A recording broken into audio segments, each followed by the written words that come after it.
And here we go. All right. This is But Wait, There's More. I'm your host, Dez Hickson, and my co-host for the day, and I'm hoping I can convince her to come on more often, Yeah, of is course. I'm ready. Joy Turner. Yeah. We are talking about this outrageous, really fantastic, and as far as really gripping, kind of crazy story, The Misadventures of Sherri Papini.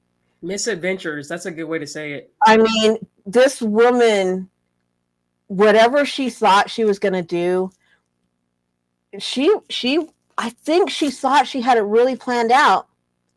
But I mean, there was a lot of missteps, and she thought she could manipulate people. She thought she had a handle on manipulating her husband. She thought she had a handle on manipulating her accessories. Accessory.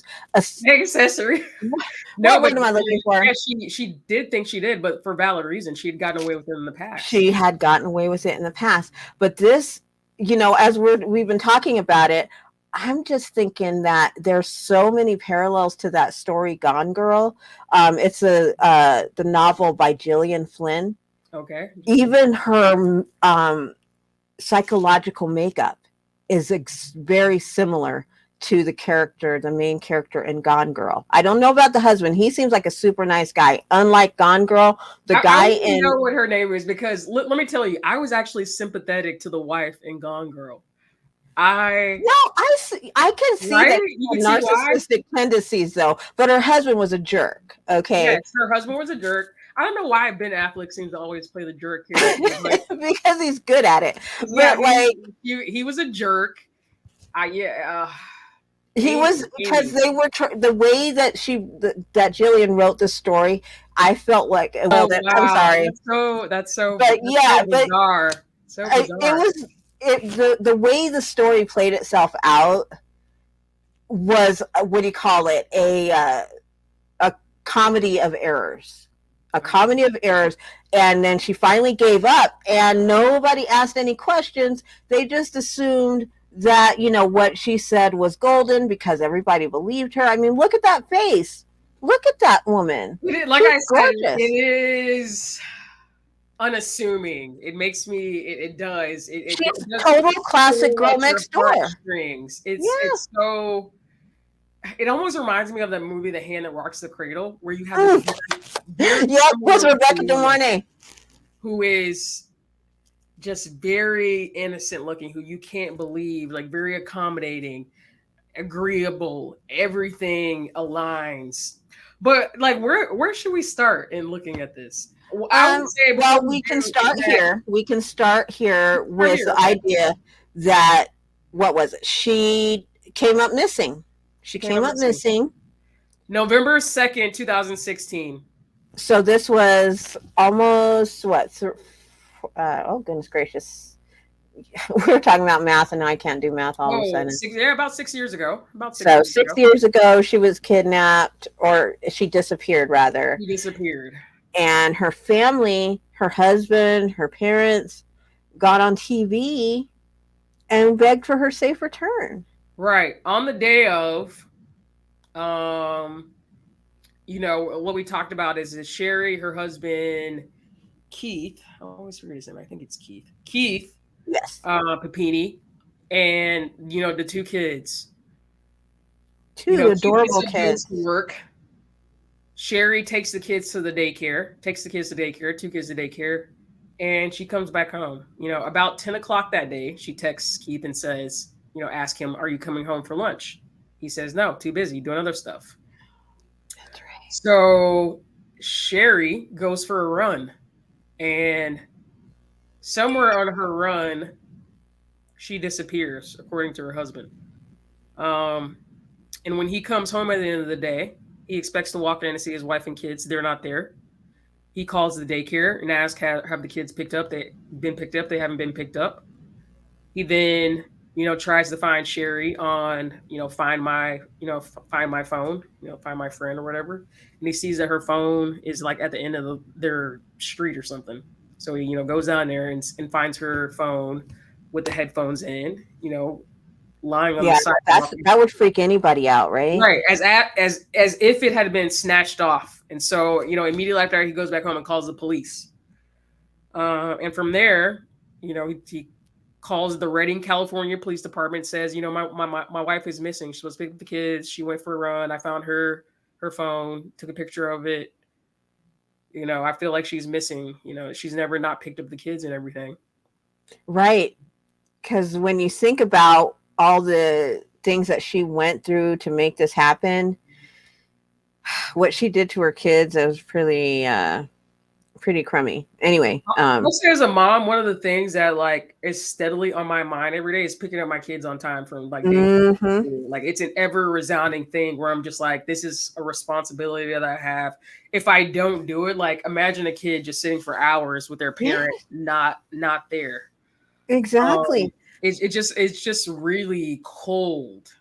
It is cold, but of course it sold the whole idea that obviously she must have been kidnapped, because no way would she have not picked up her children. What good parent wouldn't? Mm-hmm. But then go ahead. She finally showed up. How long did it take her to show up? So, from what I saw, 20 days later, right before Thanksgiving. So she disappeared on November 2nd, and she was found by a motorist along the side of a highway in the California area, on November 24th. She was bloodied, bruised. Her long hair, as we see, she has long blonde hair, was cut short, almost like a pixie cut shorn, just roughly chopped. She had a waist chain around her waist, so handcuffs and a waist chain. Oh wow. And I think one of the things that stood out to the police when she was found was that she had been branded. Yes. By her captors. She had been branded. I mean, you got to give props, okay? She did the whole performance, okay? Yeah, right. Desiree would not, if I was planning some sort of hoax or scheme to get away with something, burning my body up, right? No, I would not be causing pain to myself. Okay, that's out.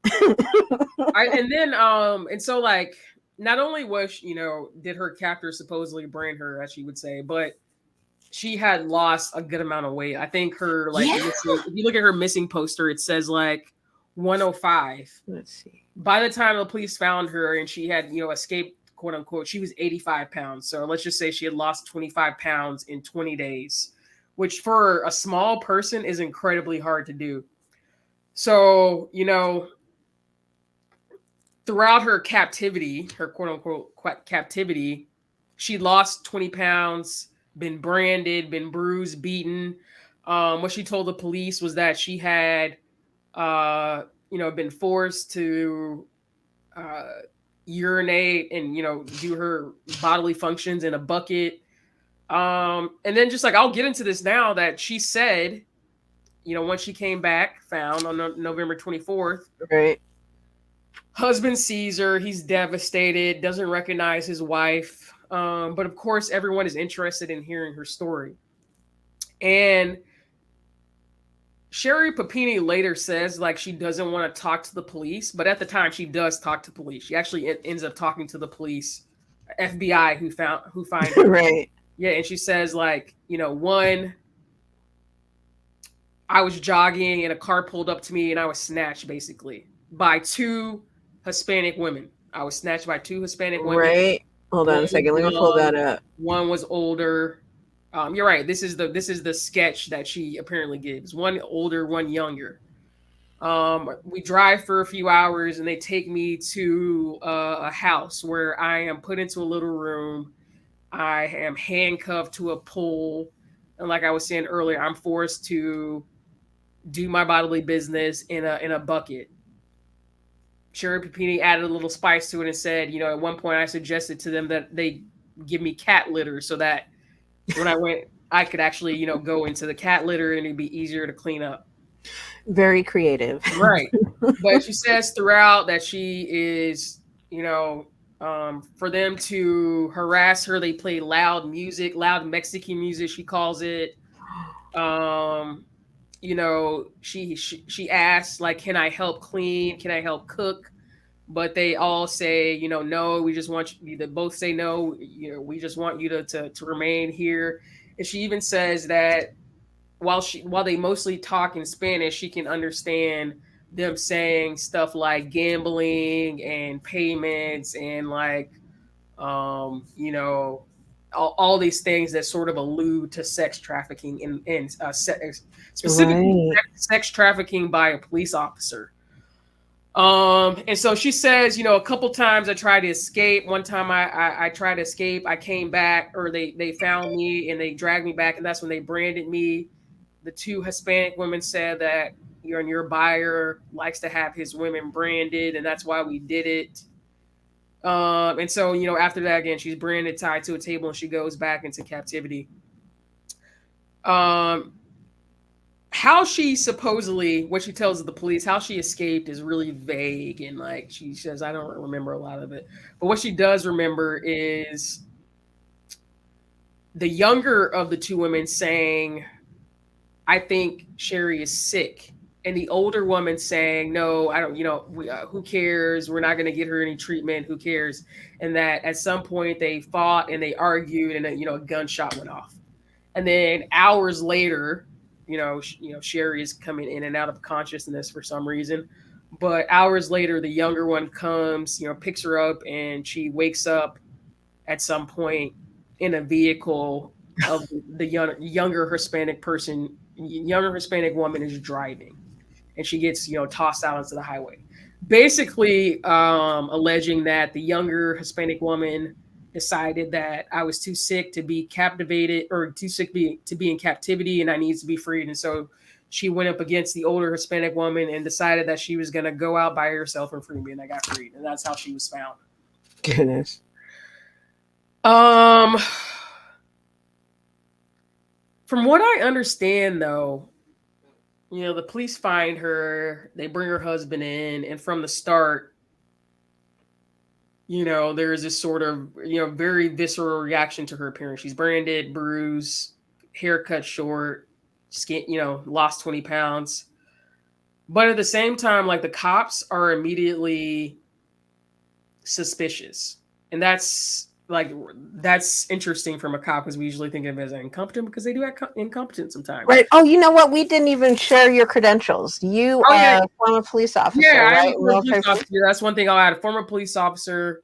So I've intimately been on the ground with some of these cases. Have dealt with serial arson cases, serial sexual assault cases, domestic violence, drug abuse, all these sorts of things, where I've just been on the scene as a police officer and a supervising police officer to deal with. And so that's why these true crime stories are sort of appealing to me, because as a police officer, I used to meet people on their worst day, but at the same time, I said that we're not necessarily security, we're more protectors. So our job is to safeguard and protect the community. So there's just kind of dueling ideas: is protect the community, but also understand that you can meet some people on their worst day, and not on their worst day that they're a victim, but in the worst day that they're a perpetrator and a criminal. So you kind of have to deal with that. But from the cops' perspective, they were really they thought it was fishy from the start. First, her phone was found and it was kind of placed on the ground instead of thrown or discombobbled. It was neatly placed broken. It was supposedly running, and it had strands of hair in it, which just seemed really odd. Another thing the police, and I would even say the public, was suspicious about that just didn't make sense was Sherri Papini did not have a job. She was basically a stay-at-home mom, which again, let me take that back. That is a job, but the reason I say that is because she didn't work outside the home. She didn't work outside the home, right? And so both the police and the public were surprised that she had her kids in daycare. Right, because if you're a stay-at-home mom, so your kid should be with you. I don't know if I see it like that, because as a single mom, if I want to go exercise, then the kids have to be somewhere, especially if they're toddlers. Like, they have to be, especially if you don't have family in the area, they need to be somewhere for 3 or 4 hours while you get ready to work out, and then come pick them up. So that didn't seem too odd to me.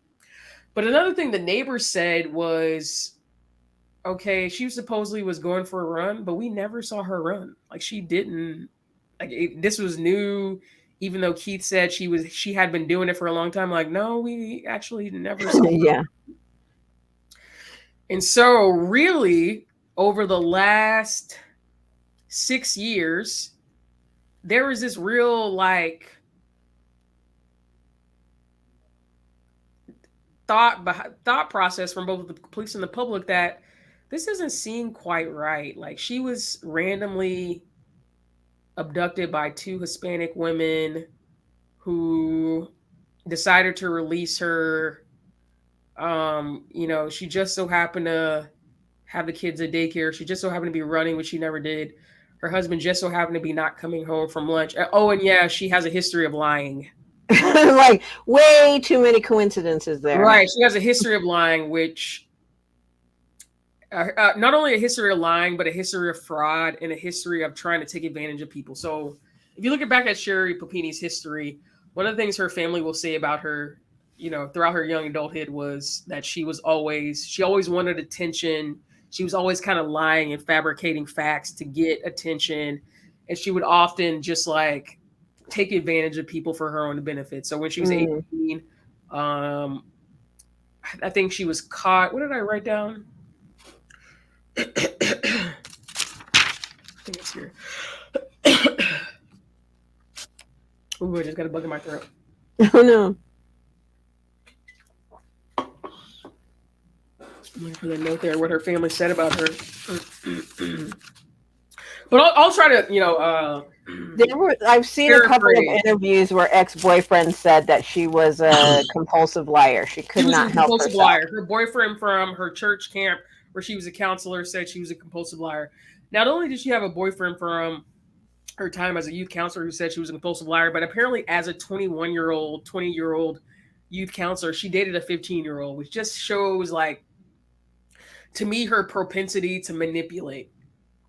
Not only that, but between the ages of 18 and 21, she had the police called on her by her immediate family for domestic violence. So her assaulting one of her family members and her using her dad's credit card to buy items when she should not have had access to it.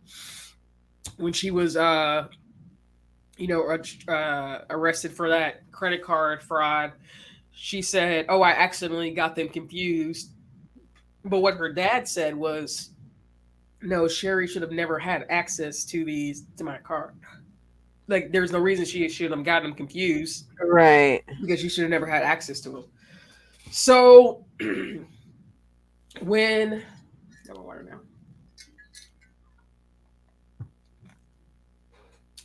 Sherri supposedly goes missing, like I said, there's this immediate thought process that she's faking it. She's a known liar. Right. You're a known fraudster. Not only that, but once police start looking at her phone records, they see that not only did they start looking at her phone records and social media records. So they see 2 things. I'll put this into 2 categories. Mm-hmm. They see, one, that Sherri Papini has never been faithful in her relationships. So she was dating her ex-husband at the same time where she started seeing her, current husband at the time she was kidnapped. So she had been dating her ex-husband, David Dreyfus. She married him in 2006. Mm-hmm. At the same time that she was dating him, she started seeing Keith Papini. And so there's this kind of overlap in fidelity, which, happens. I'm not condemning it. But at the same time where she marries Keith Papini, and we're getting up to the point 2016, they've had 2 kids, they've been together for a while. She's also seeing 2 of her exes. One who actually she got to fly out to see her the day before she was kidnapped. He ended up not seeing her. He flew back. I think that was some kind of ploy to make it seem like maybe he met her and did something. But that particular ex said, no, we had been talking. We had been flirting. I flew out to California to see her the day before she got kidnapped, and she never showed. So I flew back. The second was the man Okay. program. And what he said was, yeah, she had a tendency to lie. You know, she had a tendency to do all these other things. So that's two. So not only do we have Keith Papini, who she's married to, we have these two guys, and then the fourth one, we have the ex who she ends up concocting this ploy with. She says, you know, Keith Papini, he's abusing me, he's R-wording me. I need you to come save me.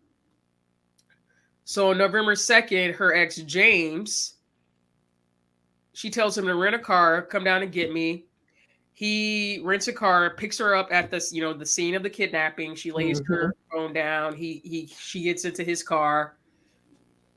For the 8-hour drive between, you know, where she is and where James is, she lays down in the back of the car, so she can't. And he didn't realize what was going on. Right, he didn't realize what was going on. He kind of freaked out because she got in the back seat instead of the front and laid down. And maybe you could rationalize like, oh my gosh, she's just really scared that her husband will find her. She's just really scared, so she's, you know, extra cautious. But once she gets to his house, she asks him to board up the windows. You know, board up your house windows. I don't want, you know, basically so no one can see in. That's she right. Eats. She on Sundays, he said he later says she, you know, didn't eat any more than a banana. He asked her, she asked him to, you know, hit her, sort of abuse her, but he said he never did it, but that he would throw stuff at her if she asked him to. And that at one point he asked her, she asked him to brand her. So he's like, oh my God, this is, you know, so weird. Like, what is happening? But, you know, he doesn't really say anything. You know, this whole time she's not eating again, but she's doing sort of like, she says to the police, I'm doing yoga and Pilates to stay fit. I guess isn't that wild that she also committed to the whole weight loss thing? Right. Yeah. I'm just like, that's like I said, for a person who's only 120 pounds, it is hard to lose 30 or no, she was 105. It is hard to go down and lose 20 pounds like that. In 3 weeks. It is very difficult. I mean, that is like 10. So that sounds like binging and purging too. That sounds like a lot of extra things that she did to herself. Yeah. And so, you know, eventually she says, okay, I'm ready to go back, which it's just, none of it added up. Okay. So you have this man try to protect you from your ex, but then you have him release you 22 days later. So he, you know, she says, I'm ready to go back. She gets found on the side of the highway and she starts, you know, telling the story about how she was kidnapped by these two Hispanic women. There are a couple things that bother me in this trial that I want to get into. Yeah, that's the picture. Well, the obvious, right? Yeah, it's crazy that internally with her ex, she blamed her husband. She said, you know, he's abusing me.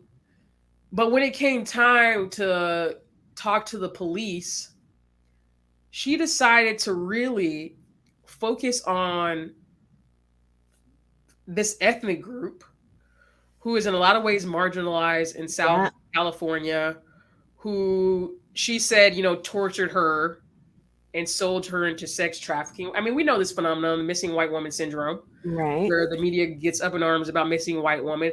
And now we have two Hispanic women, two kind of random Hispanic women who are suspects. And sure, okay, granted, if they're actually the suspects, they're actually the suspects. But we know at this point that Sherri Papini made it up completely, and that she didn't target people of her own ethnic group, you know, what seemed to be white Americans, but she specifically, for what I believe was disdain for Hispanic women, especially, she decided to lay the blame on them. One of the things that had been revealed about Sherri Papini after she was found was that she had made disparaging comments about Hispanic girls and women on social media. Not only had she made disparaging comments, but that she had been involved in like altercations with Hispanic teenage, you know, classmates when she was in high school. So she can be said to have often had fights with Hispanic girls at her high school.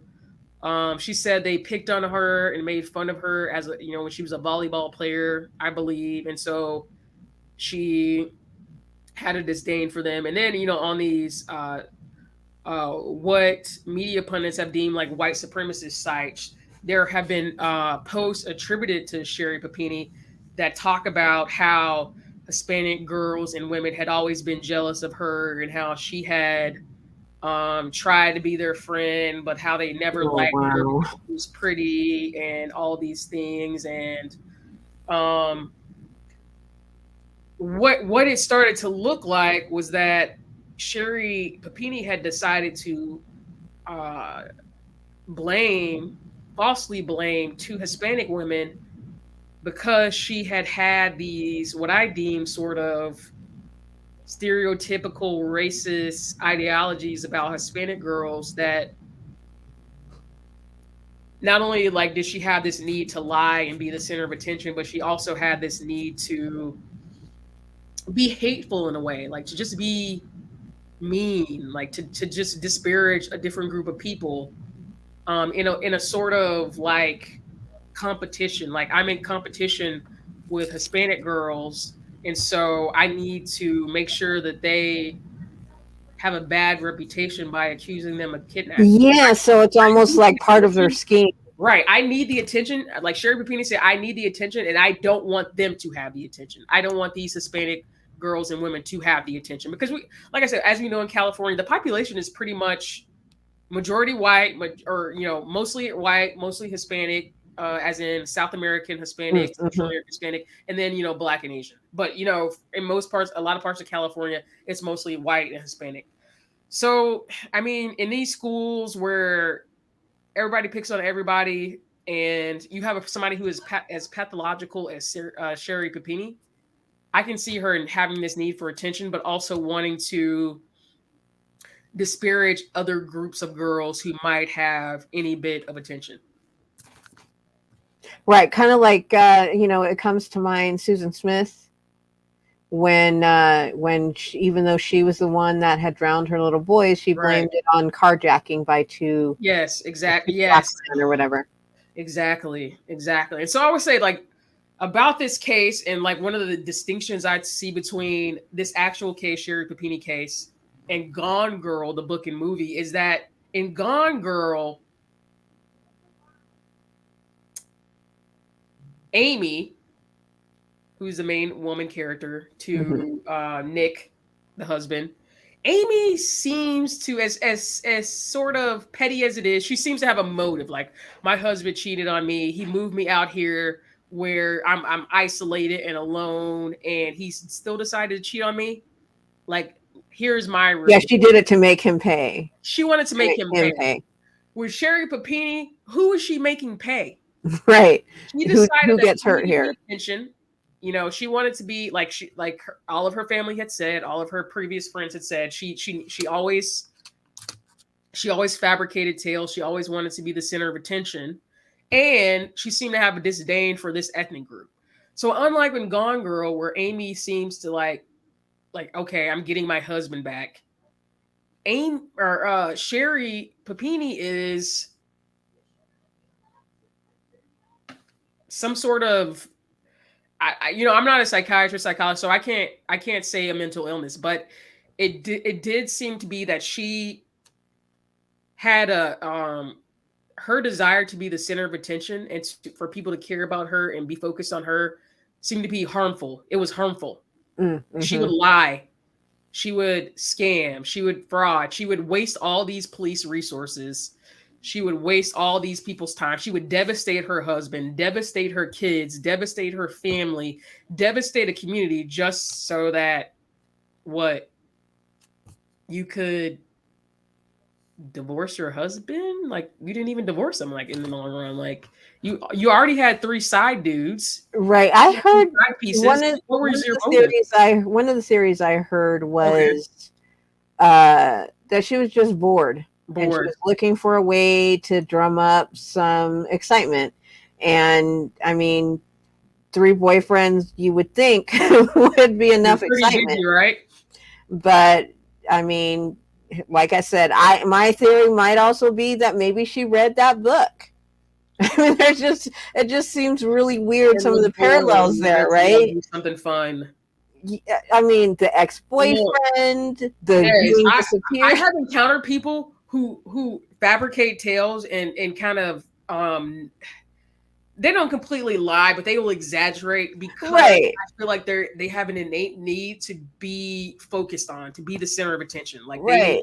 they whether you call it abandonment issues as a kid or call it just their narcissistic personality, Mm-hmm. they want to be the center of attention.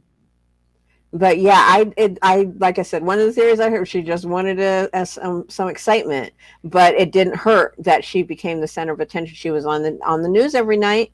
Her husband or her family was on the news going, "Please bring Sherri back. We miss her." Yes, husband crying on the news. I mean, even though the police suspected that it might be fraud, they continue to like pretend like she was legitimately missing because they didn't want the public to be dissuaded or for some reason to not look in case it was legitimate. I would say one of the other things. So one of the things I want to talk about is like how she got caught, like how she ended up getting Yeah, how did she get caught? So like, because I'm sure she thought, "Oh, here I am. I'm So she managed to get away with it for 6 years. So she didn't get arrested for mail. She ended up getting arrested for mail fraud and like a perjury charge, like lying to authorities. Okay, what was the mail fraud? So the mail fraud was because she had accepted funds from a victim compensation like board or something. Oh, He had said, I was kidnapped. I'm a victim. Let me, send me checks, send me direct deposits, and that's how they get you. That's how that's the mail. Right. You accepted money through the mail. You had this check sent to you. You had these direct funds sent to you, and it was for fraud. She also got charged with lying to authorities because she was lying, and the way she got really the way that the FBI came to charge her with mail fraud and lying to authorities was because when she was found, there was male DNA found on her underwear.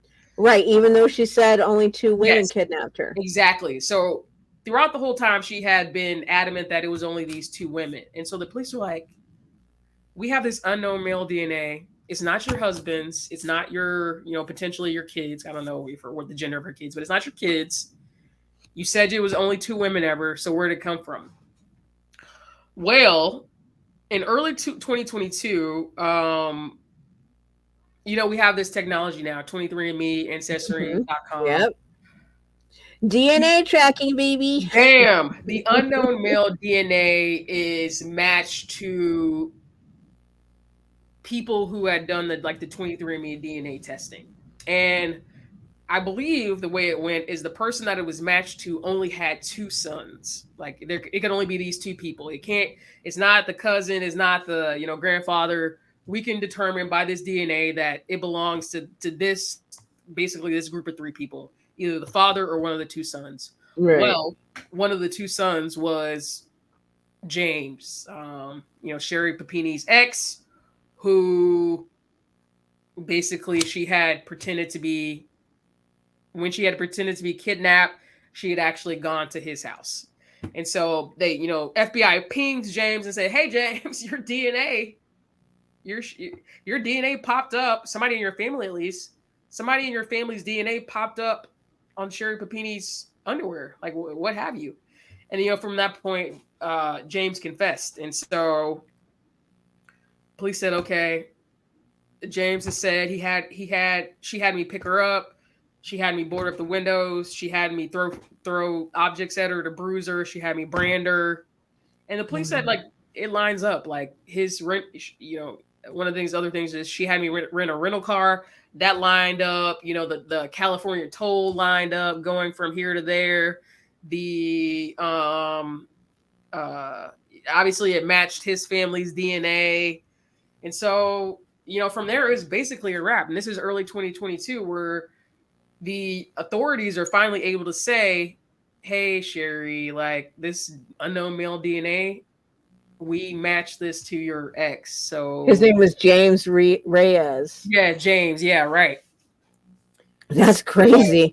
Now, okay. Here's a fair question. I could not find the answer anywhere, but maybe you've done a lot more digging than I have. How did his DNA end up in her underwear? That's a good question. Because supposedly they weren't intimate. They were not intimate. That was supposedly, and I have not seen, but I wonder what kind of DNA it was. They can have like seminal fluid, they can have like blood, they can have sweat, and like they can have skin particles, and it all like reads different according to the DNA machine. That's what I'm going to call it. So yeah, I mean, she was adamant that, well, not, I won't say she was, well, she said she was never sexually assaulted during her captivity, but I guess what I would assume is they also conducted, physical exam, and they concluded that she was not violently sexually assaulted. And but so some sex probably transpired. For me is like, what kind of DNA was found? Was it seminal fluid? Because that's what I'm curious about, because I mean, come on. Ex-boyfriend. But doesn't Sherri Papini also seem like cold enough that she would totally friend zone a guy? Yes. Okay. So here, my mind is on two tracks. Okay. Yeah, okay. The first track is somewhere in that time she did seduce him. She got him to let down his guard, and they did the nasty. Yeah, because that could be a powerful drug. Exactly, to keep him on her side, right? Yes. But the other frame is a lot like Gone Girl. Mm-hmm. Where she stole it from him. Yeah, I hadn't thought about that, but you're right. Where she managed to get something off of him, a condom or whatever that he might have used to take care of himself in private. Exactly. Yeah, you're right. And take that evidence and use it in case of emergency. In case the police didn't believe the two ladies, maybe she could go with they sex trafficked me, and here's proof. Not believing or not understanding that the police would use DNA to actually track down the human who that DNA belonged to. Exactly. I mean, and it wasn't because that's just my opinion. That's a theory that I've got in my brain, though. It's wild, though. Yeah, you're right. But I said it wasn't because James ever submitted to a DNA test. It was because literally a relative of his had used. Y'all need to stop letting your relatives give DNA. No, I want my relatives to give DNA, because if you've done something, like if you did it, like, I mean, they caught the Golden State Killer. Exactly, so. That's what I was about to say. Like, I want that dude to be caught. But I was trying to look at what her exact sentencing was, but she was sentenced. Let me see. So she pleaded guilty to a single count of mail fraud and one count of making false statements. Okay, so she was sentenced on September 19th. She was sentenced so a week ago. Yeah. Okay, so she got sentenced to 18 months in prison to be followed by 36 months of supervised release. Can you believe her lawyer tried to ask for a month? A month. They tried to get the judge to agree to a month. That is longer than she was in captivity. That's true, but the money and the resources. Back before Thanksgiving, that was nice. I mean, so she was home for her family. But you know what? The money that the police used, the resources that the police used to hunt her down to try to find her, and then to try to uncover her lies.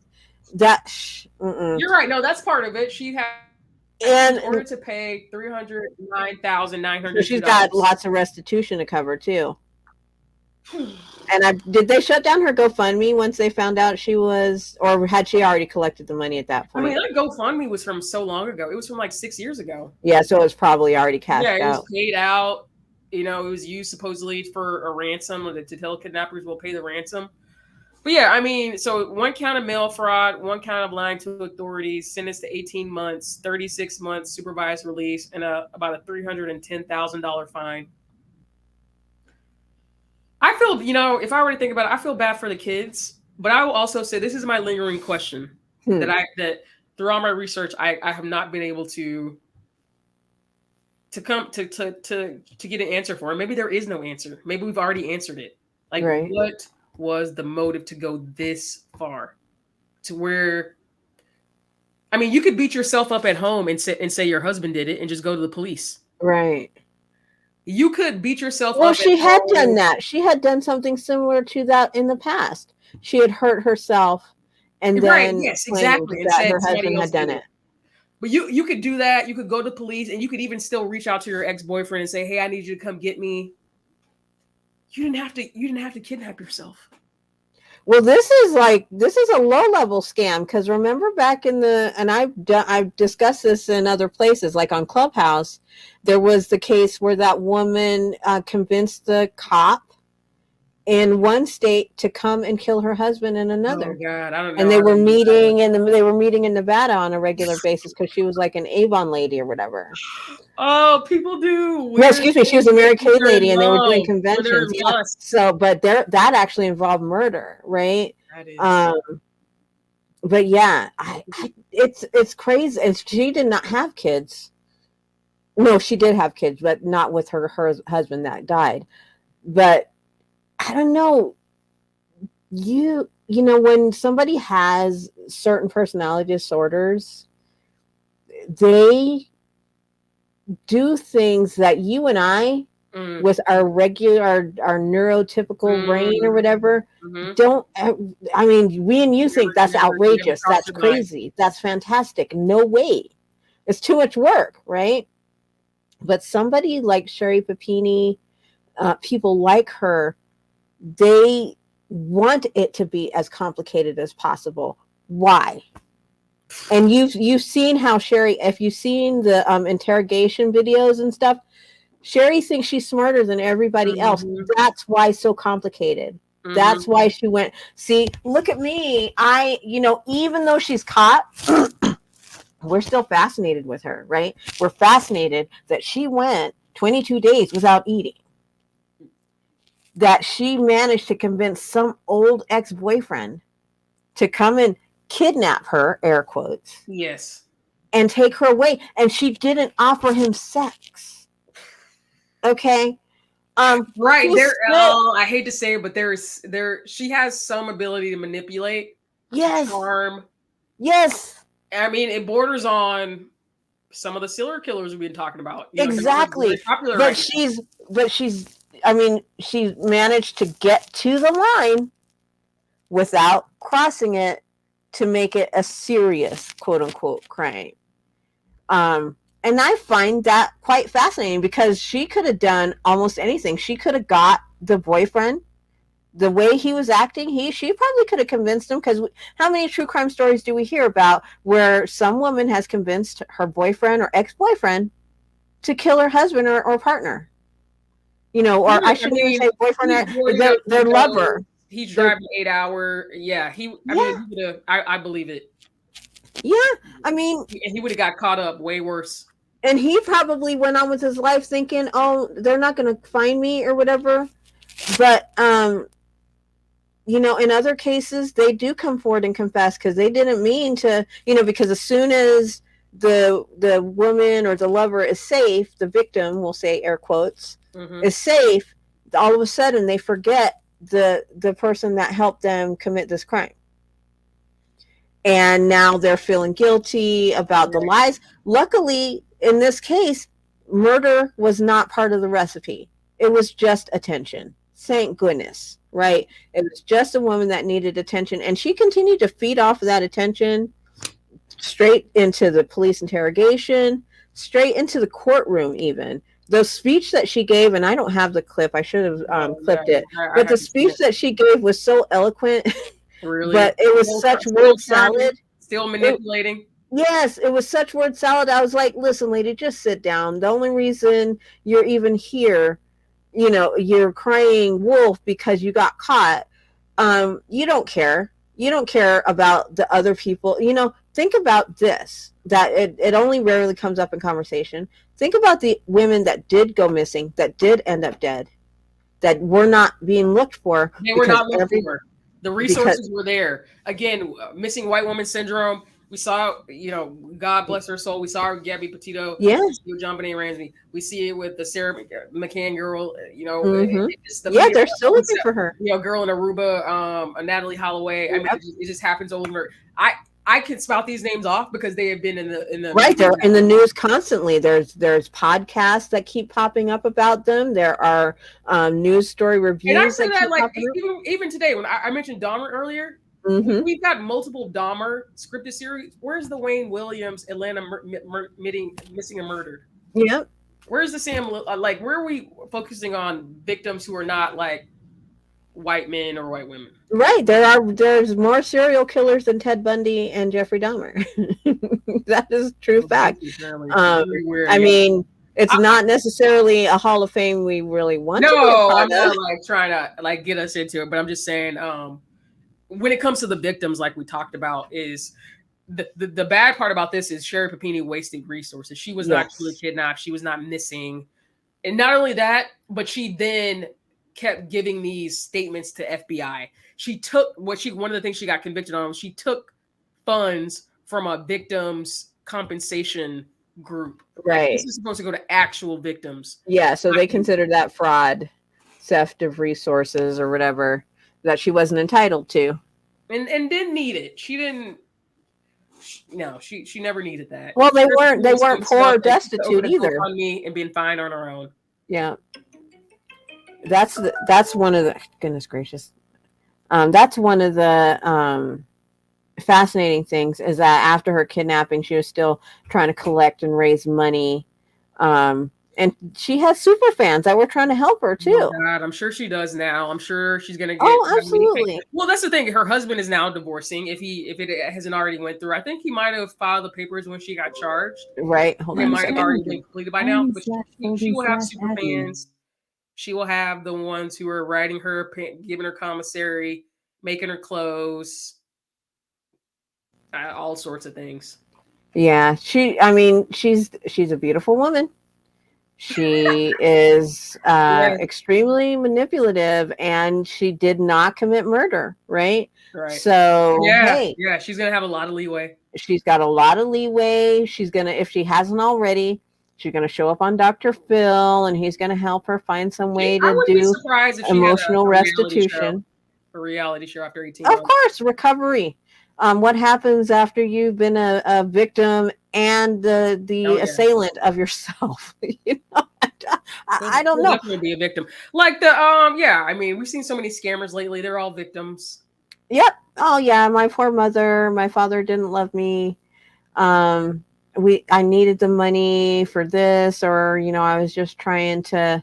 And I got it wrong earlier about the ransom. I don't know where I watch so many podcasts these days. I think they all start merging once together, because there was a ransom involved, but it was one of somebody that was following the story. Yeah, there was the GoFundMe, which I think they used to like sort of as a ransom, but then an anonymous donor who had hired a hostage negotiator to kind of to negotiate her release. I mean, that's a whole nother hour-long debacle. So now I got to figure out where I came up with the other ransom story, because I swear it was when I was listening to this case. Yeah, no, there was definitely a whole ransom thing over the 20 days where I think it was all another scam of some. Of course it was. You need money to feed yourself. He hired me to do this, and he just wanted some publicity. That's what I believe. Yeah, of course. Well, it's like anything else. It's like copycats, right? When murders happen or certain other crimes happen, somebody wants some kind of credit. So they'll go, yeah, it was me. I did it. Come and get me. And every once in a while, the cops will. You mentioned JonBenet Ramsey. How many people have come forward to say that they did it? Yeah. And there was no physical way they could have done so. They weren't even in the country. They don't even speak English. They've never been to the U.S. How could it be you? Wasn't born when she... Yes, you weren't even alive, dude. So yeah, crazy banana pants. To wrap it up about this one, huh? I said, any last thoughts? What are you thinking about? I like I said, I find this case very fantastic. I am just waiting to see if we have any copycats for this, because this is it's going to happen. When I mentioned this case to somebody else, they mentioned that it reminded them of the, I'm probably going to get her name wrong, Claudia DiFilippo. She tried to kill her husband, remember? Yeah, she tried to get her husband killed? Is that she tried to get a boyfriend to kill her husband. She tried to get a boyfriend to do it, and it didn't work out. Yeah. So she tried to hire someone. It turned out she was hiring a cop or whatever. It's Yeah. so when we look at when we have the female perpetrators and suspects, and when we have the males like the Drew Peterson, the Chris, Mm-hmm. what was the Chris guy, Chris Watts. Chris Watts. It's always they just kind of kill.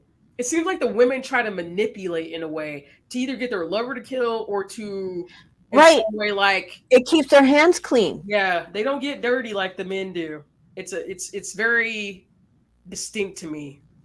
Well, yeah, because it's like, even in this case, right? Mm-hmm. She tried to deflect and say it was these Hispanic people. Now, whether she planned that or not, it was a perfect target for her, right? So she could say, here I can get my justice against Hispanic women by telling the world that they kidnapped me. So she had that piece, and then even then they found the DNA in her underwear, and now she can go, well, maybe it wasn't the Hispanic ladies, but it was this other guy, but it wasn't me. Right. She still tried it. Even if you watch the interrogation, when the cops are about to tell her, lady, we know you're lying. We know you set this up because we already talked to your boyfriend and he passed a polygraph. Reflection. Like, how can I feel skated? Yeah, and she was still, but it was the little one. It was the young one that did it. She's the one that she tried to the last second to deflect, to keep her hands clean. And when the cops finally said, listen, we know you had the ex-boyfriend brand you.